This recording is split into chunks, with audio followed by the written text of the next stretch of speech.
어제 제가 예레미야가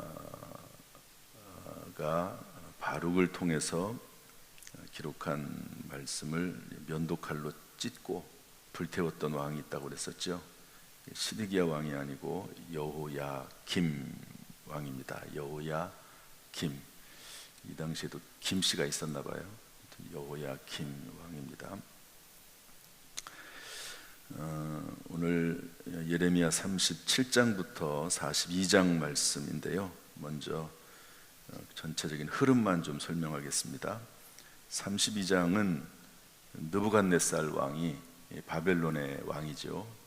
시드기야를 유다 왕으로 삼는 내용이 나옵니다. 시드기야는 이제 유다의 마지막 왕이 되죠.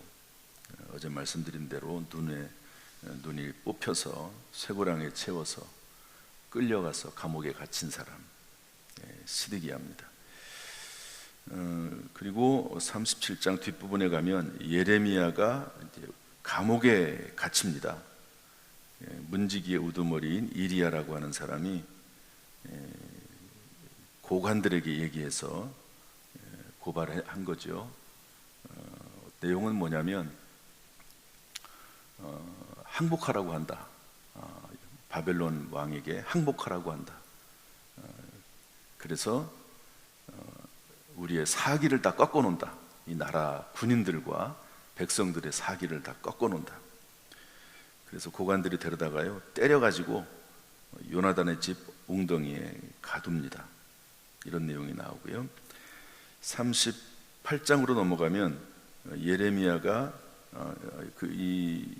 예레미야가 그랬다가 또 이제 또 꺼냄을 받거든요.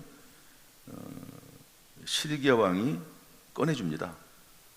시드기야 왕은 참 희한한 왕입니다.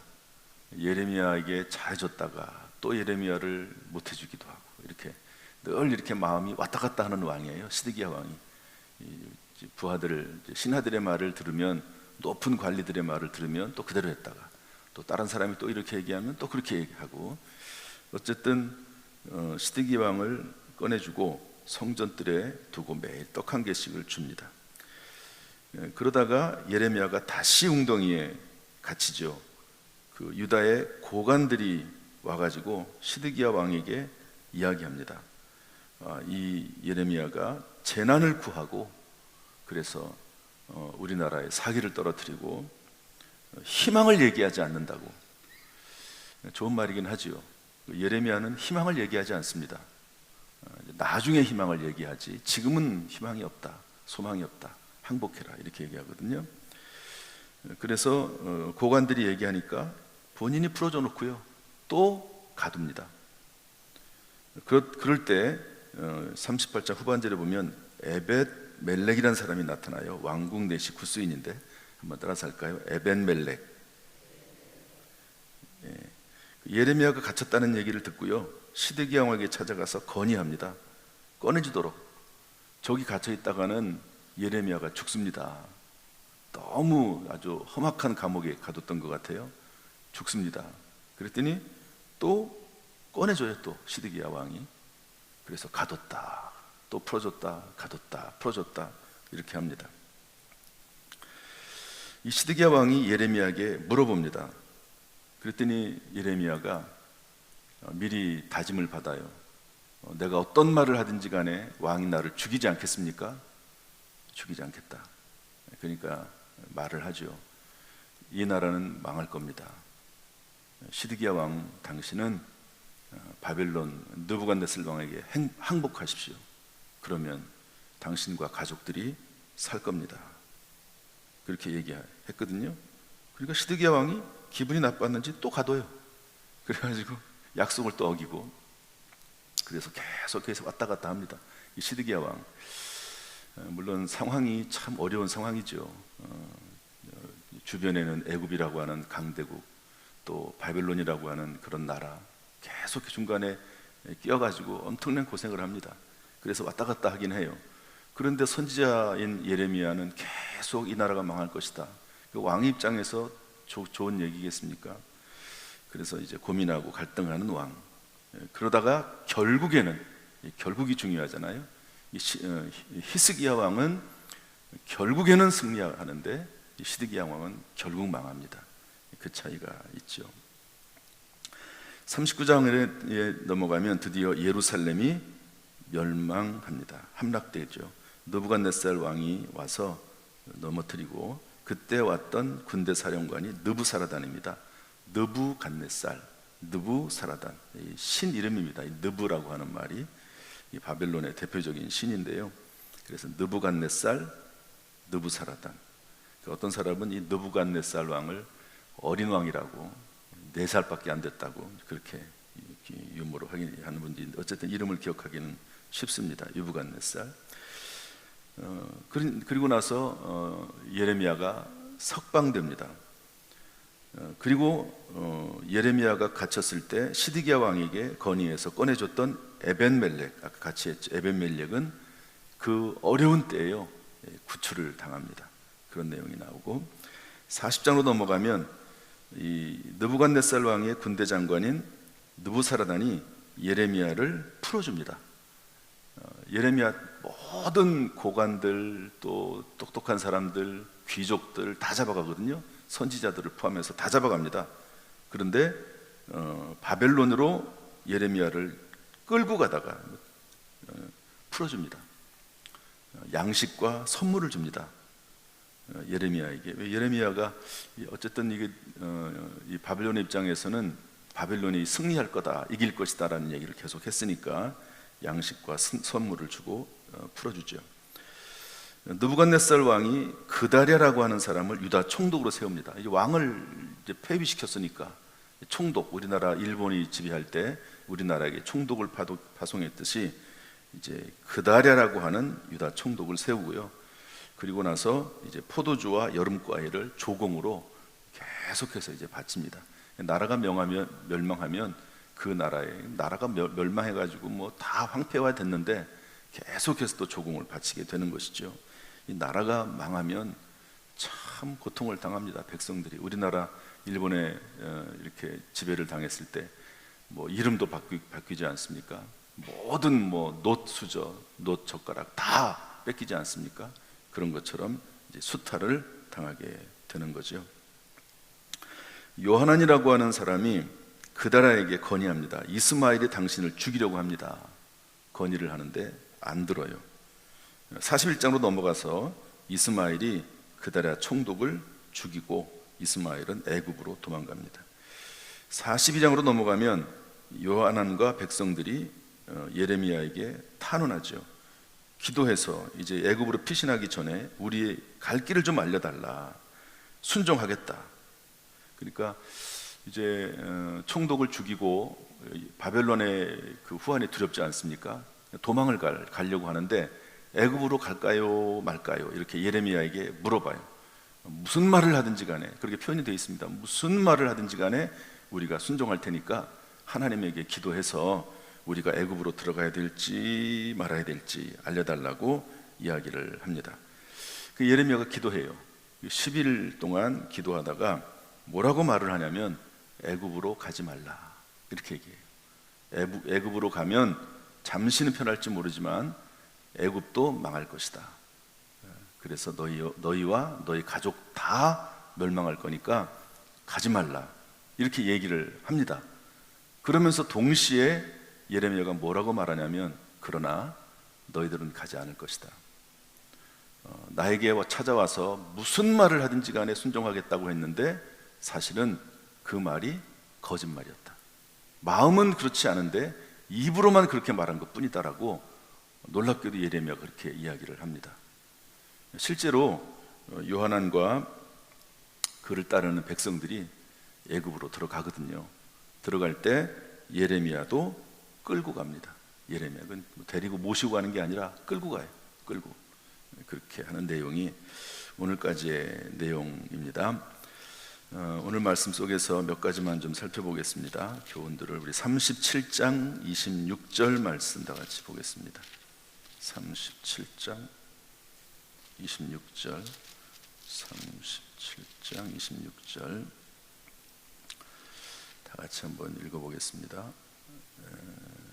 다 같이 읽어보죠. 37장 21절 20절입니다. 20절 37장 20절 다 같이 읽습니다. 시작.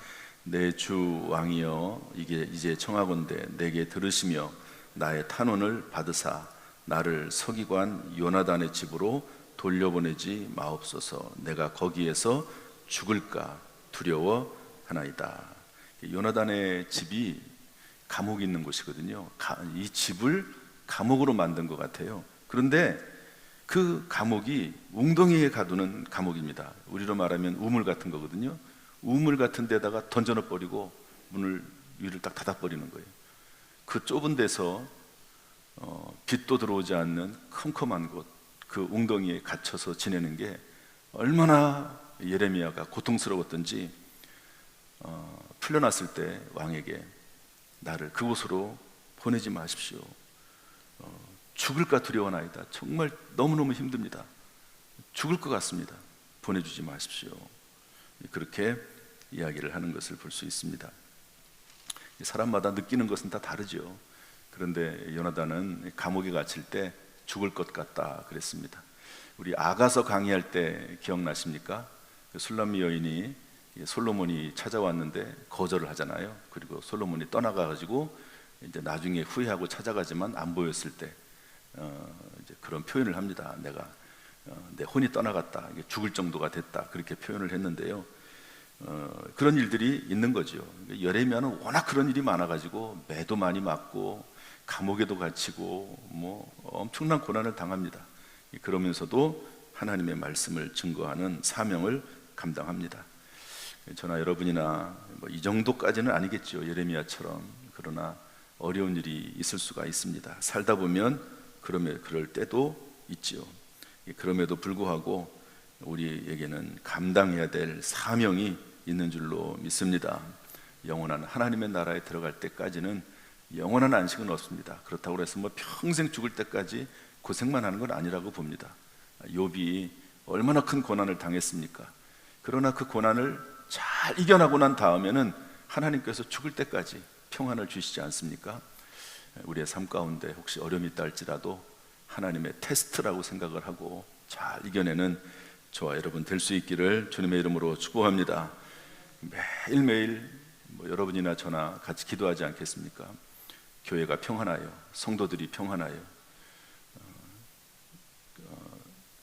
든든하게 하시고 또 하나님을 경외함과 성령의 위로와 후원으로 그 수가 늘어나고 번성하게 하시옵소서. 그렇게 기도하듯이 하나님께서 우리의 남은 생애 가운데 평안을 주시기를, 교회에 늘 평안을 주시기를 주님의 이름으로 축원합니다. 39장으로 넘어가겠습니다. 39장 18절 말씀 보겠습니다. 18절 말씀 다 같이 읽어보죠. 시작. 내가 반드시 18절입니다. 39장 18절 시작. 내가 반드시 너를 구원할 것인즉 내가 칼에 죽지 아니하고 내가 노량물같이 내 목숨을 얻을 것이니 이는 내가 나를 믿었음이라 여호와의 말씀이니라 하시니라. 이것은 에벤멜렉에게 했던 말이거든요. 예레미야가 감옥에 갇혀 있을 때 왕에게 찾아가서 예레미야 죽습니다, 꺼내주세요 라고 얘기했던 사람. 왕이 가뒀잖아요. 그런데 왕에게 찾아가서 이런 말을 합니다. 왕이 왜 가뒀습니까? 고관들이 있거든요. 높은 사람들이 왕이 건의해서 가뒀는데 거기에 대해서 자기의 위협이 오지 않겠습니까? 그럼에도 불구하고 찾아가서 예레미야를 살려주세요, 죽습니다, 그랬던 사람이 에벳멜렉인데요. 이런 엄청난 고난이 이제 유다에 닥칠 텐데 너 목숨은 내가 너를 살려주겠다, 칼에 죽지 않을 것이다, 이렇게 말씀합니다. 그러면서 이런 말이 앞부분에 있는데요, 다 중요한 말씀들입니다. 내가 그날이 유다가 멸망한 날이거든요. 너를 구원하리니 내가 그 두려워하는 사람들 손에서 넘겨주지 않겠다, 이런 말씀이 있고요.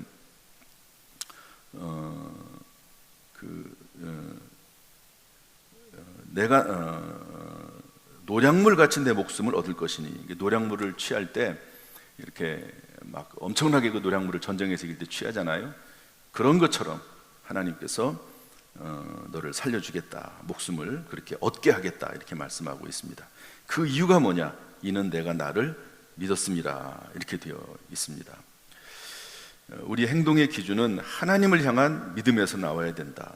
하나님 중심으로 생각하는 것이 믿음이고, 하나님을 위해서 행동하는 것이 믿음이고, 하나님의 관점에서 바라보는 것이 믿음이다 하는 것을 알 수가 있습니다. 고관들은 예레미야를 가뒀지요. 그런데 이 사람이 보니까 하나님의 사람, 하나님의 종, 선지자 예레미야가 죽게 생겼거든요. 비록 이스라엘과 유다의 멸망을 선포한 왕이긴 하지만 하나님의 종으로 쓰임받는 건 확실한 것 같아요. 그러니까 자기에게 손해가 되는 것을 감수하고도 건의하고, 그래서 예레미야를 꺼내주는 것을 볼 수가 있습니다. 우리의 삶 가운데 늘 성경을 중심으로, 말씀을 중심으로 결정하고 행동하고 움직이는 저와 여러분이 되어야 될 줄로 믿습니다. 42장 7절로 넘어가겠습니다. 42장 7절 말씀 다 같이 보죠. 7절 다 같이 읽습니다. 시작. 10일 후에 여호와의 말씀이 예레미야에게 임하니. 아까 요한은 얘기했죠. 우리가 애굽으로 갈까요 말까요? 그때 예레미야가요 곧바로 대답하지 않습니다. 하나님에게 기도하죠. 그리고 하나님께서 말씀하실 때까지 기다립니다. 여러분, 어떤 중요한 일이 있을 때 조급해하지 말고 아무리 급해도 말씀 없이 행동하지 않는 그런 모습이 참 우리에게 중요합니다. 예레미야가 늘 성령 충만하죠. 은혜가 충만하죠. 그럼에도 불구하고 열흘 동안 하나님 앞에 기도하면서 하나님의 음성을 기다립니다. 하나님의 말씀이 떨어질 때까지 기다리는 거죠. 성령께서 감동하실 때까지 순간순간마다 하나님의 음성이 우리 가운데 들려지기를, 또 귀를 기울여 하나님의 음성을 들을 수 있도록 우리의 마음을 인도하시기를, 새 영과 새 마음을 주시기를 주님의 이름으로 축복합니다. 이번에 말씀을 정리하겠습니다. 말씀을 정리하다 보니까 이런 이야기 하나가 있어서 오늘 말씀과 관련해서 이야기를 하나 드리겠습니다. 어떤 아이가 하나가 태어났습니다. 어떤 아기가, 갓 태어난 아기죠. 지어낸 이야기인데 한번 잘 들어보시죠. 그런데 이제 그 아기가 태어나기 전에 그 전날 밤에 하나님과 대화를 나눴답니다. 그러면서 하나님에게 물어봅니다. 하나님, 내일이면 제가 세상으로 내려가게 되는데 이렇게 작고 무능력한 아기로 태어나서 어떻게 살려고 하십니까? 그랬더니 하나님께서 말씀하시기를, 내가 천사를 너에게 보내주겠다. 천사 하나를 너에게 붙여줄 테니까 염려하지 말아라 그랬습니다. 또 물어봐요. 그 아기가 태어나기 전에, 저는 말을 못합니다. 그런데 어떻게 그들이 하는 말을 알아듣고 살 수가 있겠습니까? 그랬더니 하나님께서 너의 천사가 세상에서 가장 감미롭고 아름다운 말로 너에게 얘기해 줄 거다. 인내와 사랑으로 그 천사가 너를 돌봐줄 것이다. 염려하지 말아라. 또 물어봤습니다. 제가 아기로 땅에 내려가서 하나님에게 무언가 말하고 싶을 때 어떻게 하죠? 그러면 내 천사가 내 손을 잡고 어떻게 기도할 줄을 알려줄 거다. 세상에는 나쁜 사람도 많은데 어떻게 내가 보호받을 수 있습니까? 너의 천사가 목숨을 걸고라도 널 보호해 줄 거다. 그 순간 하늘이 평온해지면서 지상에서 목소리가 들려왔다고 그래요. 하나님, 제가 지금 떠나야 한다면 천사 이름이라도 알려주세요. 제가 아기인데, 아기로서 살아가기가 힘든데 천사를 보내시겠다고 그렇게 말씀하시는데 천사 이름 좀 알려주세요. 그렇게 아기가 태어나기 전에 얘기했다는 겁니다. 그랬더니 하나님께서 이렇게 얘기했답니다. 내가 너에게 붙여주는 그 천사를 너는 엄마라고 부르게 될 거란다. 이렇게 얘기했다고 합니다. 엄마라고 부르게 될 거다. 오늘 본문의 내용하고는 조금 다를 수 있을지 모르지만 저는 같이 봤어요. 하나님께서 예레미야, 하나님의 사명을 감당하는 예레미야를 그 사명이 끝날 때까지 지켜주십니다. 우리의 자녀들을 하나님이 엄마를 통해서 지켜주듯이, 참 엄마라고 하는 이름은 참 대단한 이름인 것 같아요. 여자라고 하는 이름과 엄마라고 하는 이름은 참 다르다 하는 생각이 듭니다. 이 세상에 엄마가 없으면 어떻게 될까 하는 생각도 해보는데요, 하나님께서는 엄마와 같은 존재들을 하나님의 백성들에게 끊임없이 보내주신다. 성경에는 창세기부터 요한계시록까지 그런 내용들이 쭉 나와 있습니다.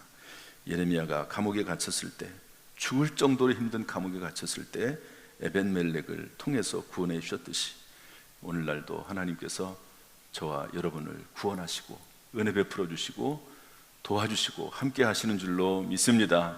이런 믿음이 우리 가운데 충만하고, 하나님께서 오늘 하루도 남은 생에도 도와주시기를 주님의 이름으로 축원합니다. 기도하겠습니다.